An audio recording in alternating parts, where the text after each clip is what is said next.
Hi hello வணக்கம் welcome to UV cookery. இன்றைக்கி நம்ம என்ன பார்க்க போகிறோன்னா, பேக்கிங் பர்பஸ்க்காக புதுசாக ஒரு ஓடிஜி வாங்கியிருந்தேன். Murphy Richards 52 litre. ஸோ அதை வந்து செகண்ட் டேவே நம்ம க்ரில் பண்ணணும் அப்படின்னு முடிவு பண்ணியாச்சுங்க. ஸோ அதுதான் ஃபஸ்ட்டு ட்ரையல். ஆனால் ஃபஸ்ட்டு ட்ரையல் மாதிரியே இல்லை, செம்ம டேஸ்ட்டாக இருந்துச்சு. வாங்க எப்படி செய்யலான்னு பார்க்கலாம். அதுக்கு நம்ம ஒரு முழு கோழி எடுத்துக்கணும். ஆக்சுவலி இதோட வெயிட் பார்த்திங்கன்னா 800 கிராம்ஸ் இருந்துச்சு. ஸோ அது மாதிரி எடுத்துகிட்டு நல்லா வாஷ் பண்ணி எடுத்துக்கோங்க. இதுக்கு ஃபஸ்ட்டு நம்ம ஒரு மேரினேஷன் கொடுக்க போகிறோம். அது என்னென்னு பார்த்தீங்கன்னா, 3 க்ரீன் சில்லி, 3 காஷ்மீரி சில்லி ரெண்டுத்தையும் போட்டு மிக்ஸியில் நல்லா அரைச்சி எடுத்து வச்சுக்கோங்க. ஸோ அதுக்கப்புறமா நம்ம இந்த மாதிரி சிக்கனில் வந்து வெட்டு போட்டுக்கணும். அது எதுக்குன்னு உங்களுக்கே தெரியும். அப்போ தான் மசாலாலாம் நல்லா ஊறி உள்ளே போகும். ஸோ நமக்கு சாப்பிடும் போதும் நமக்கு டேஸ்ட்டு நல்லாயிருக்கும். ஸோ அந்த மாதிரி எல்லா இடத்துலையும் நமக்கு எங்கெங்கெல்லாம் வேணுமோ அங்கங்கெல்லாம் நம்ம கீறி விட்டுட்டு 1 டீஸ்பூன் ஆலிவ் ஆயில் இல்லைன்னா வெஜிடபிள் ஆயில், ரெண்டுமே இல்லைன்னா நல்லெண்ணெய் சேர்த்துக்கோங்க. நல்லெண்ணெய் அந்த நம்ம அரைச்சி வச்சுருந்த அந்த 2 மிளகாவே அரைச்சி வச்சுருந்தோம் இல்லையா, அது ஒரு 1/2 டீஸ்பூன் இஞ்சி பூண்டு பேஸ்ட் போட்டு எல்லா இடத்துலையும் நல்லா ரப் பண்ணி கொடுத்துக்கோங்க. இதுதான் ஃபஸ்ட்டு மேரினேஷன்.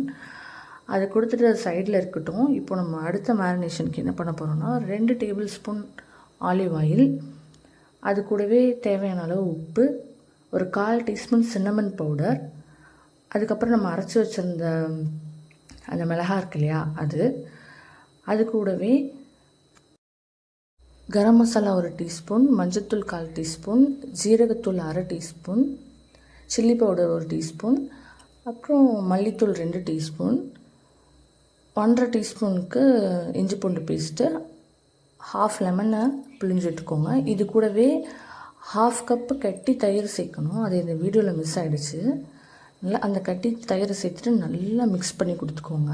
ஆயில் வந்து எல்லாத்தோடையும் மிங்கிள் ஆகணும். ஸோ மிங்கிள் ஆனதும் நம்மளோட செகண்ட் மேரினேஷனுக்கான மிக்ஸ் ரெடி.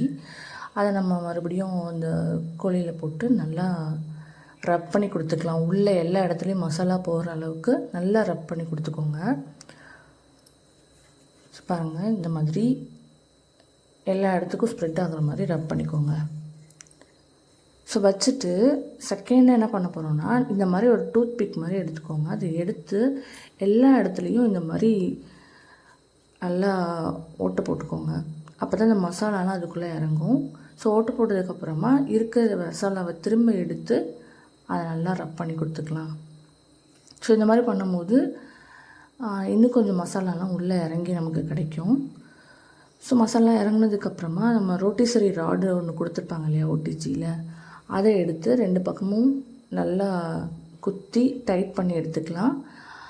இது எடுத்தது மட்டும் இல்லாமல் இந்த 2 கை அதோட 2 கால் அதையும் நம்ம த்ரெட்டு வச்சு கட்டிக்கணும். அப்போ தான் நமக்கு அதை சுற்றும் போது கீழே விழாமல் இருக்கும். ஸோ இந்த மாதிரி டைப் பண்ணி எடுத்துக்கோங்க. அவ்வளோ நம்மளோட ப்ரிப்ரேஷன்லாம் ரெடி ஆகிடுச்சு. இதை வந்து நீங்கள் ஊற வைக்கணும் அப்படின்னா ஒரு 1 ஹவர்லேருந்து 1.5 ஹவர் வரைக்கும் ஊற வச்சாலே போதும். நான் வந்து பார்த்திங்கன்னா 5 ஹவர்ஸ் வரைக்கும் ஊற வச்சுருக்கேன். ஸோ இது பேலன்ஸ் இருக்கிற மசாலாவை என்ன பண்ணுறேன்னா, அதோட கீழவே ஒரு ட்ரே ஒன்று கொடுத்துருப்பாங்க. அந்த ட்ரேயில் வந்து இந்த மாதிரி உருளைக்கிழங்கு ரவுண்டாக கட் பண்ணி இந்த மசாலாவோட நல்லா பரட்டி அந்த ட்ரேயில் எடுத்து வச்சுட்டேன். ஸோ இப்போ ஓடிஜியை வந்து ப்ரீஹீட் பண்ணிடலாம். 250 டிகிரி செல்சியஸ்க்கு 10 minutes plus top and bottom rod ரெண்டுமே ஆனில் வச்சுருக்க மாதிரி ப்ரீஹீட் பண்ணி எடுத்துக்க போகிறேன். ஸோ இது ப்ரீஹீட் ஆனதும் நம்ம ரெடி பண்ணி வச்சுருக்க அந்த ரோட்டிசரி ராடில் ரெடி பண்ணி வச்சுருக்கோம் இல்லையா, அதை வந்து உள்ளே இன்சர்ட் பண்ண போகிறோம். நீங்கள் இன்சர்ட் பண்ணும்போது கொஞ்சம் பார்த்து பக்குவமாக தான் இன்சர்ட் பண்ணணும். என்ன காரணம்னு கேட்டிங்கன்னா, இந்த ஓடிஜி ஃபுல்லாகவே செம ஹீட்டில் இருக்கும், அவுட்டர் இன்னர் எல்லாமே. ஸோ அது எப்படின்னு பார்த்துட்டு நீங்கள் அதை வந்து இன்சர்ட் பண்ணிக்கோங்க. இன்சர்ட் பண்ணிவிட்டு திரும்ப நம்ம வந்து 250 டிகிரி செல்சியஸ் வச்சுருந்தோம் இல்லையா, அது 250 டிகிரி கிடையாது, 180க்கு மாற்றிட்டு பாட்டம் அண்ட் டாப் காயில் ஆனில் வச்சுட்டு ரொட்டிசரி மோடு ஒன்று இருக்கும். ஸோ அதை வந்து நீங்கள் ஆனில் வைக்கணும். ஸோ இப்போ நான் டைமிங் வந்து 1/2 ஹவர் வச்சுருக்கேன். எனக்கு மொத்தமாக பார்த்திங்கன்னா 45 மினிட்ஸ் ஆச்சு. ஸோ எப்படி இருக்குதுன்னு பார்த்துட்டு அதுக்கப்புறமா நம்ம டைம் வந்து இன்க்ரீஸ் பண்ணிக்கலாம் அப்படிங்கிறதுக்காக ஃபஸ்ட்டு 30 மினிட்ஸ் வச்சுருக்கேன். ஸோ எனக்கு 30 மினிட்ஸ் எடுத்து பார்க்கும்போது என்னாச்சு அப்படின்னா, எனக்கு கலர் வரலை. ஸோ வந்து இன்னொரு 15 மினிட்ஸ் வச்சு எடுத்துக்கிட்டேன். ஸோ அந்த 30 மினிட்ஸ்க்கு அப்புறமா அந்த கீழே இருந்த ட்ரேவை வந்து நான் ரிமூவ் பண்ணிவிட்டு டாப் அண்ட் பாட்டம் காயில் ஆனில் வச்சுட்டு பேலன்ஸ் 15 மினிட்ஸ் வச்சு எடுத்துக்கிட்டேன். மொத்தமாக இப்போ நமக்கு 45 மினிட்ஸ் கம்ப்ளீட் ஆகிருக்கு. சூப்பராக கிடச்சிருக்கு. ஃபஸ்ட் டைம் மாதிரியே இல்லைங்க, டேஸ்ட்டு சூப்பராக இருந்துச்சு. நீங்களும் ட்ரை பண்ணி பார்த்துட்டு உங்கள் ஃபீட்பேக் ஷேர் பண்ணுங்கள். ஆக்சுவலி இது கூட நம்ம மைனஸ் வச்சுருக்கோம், அதுவும் நம்ம ஹோம்மேடு தான். அது எப்படின்னு தனியாக ஒரு வீடியோ போடுறேன் பாருங்கள், கலர் எப்படி கிடச்சிருக்குன்னு.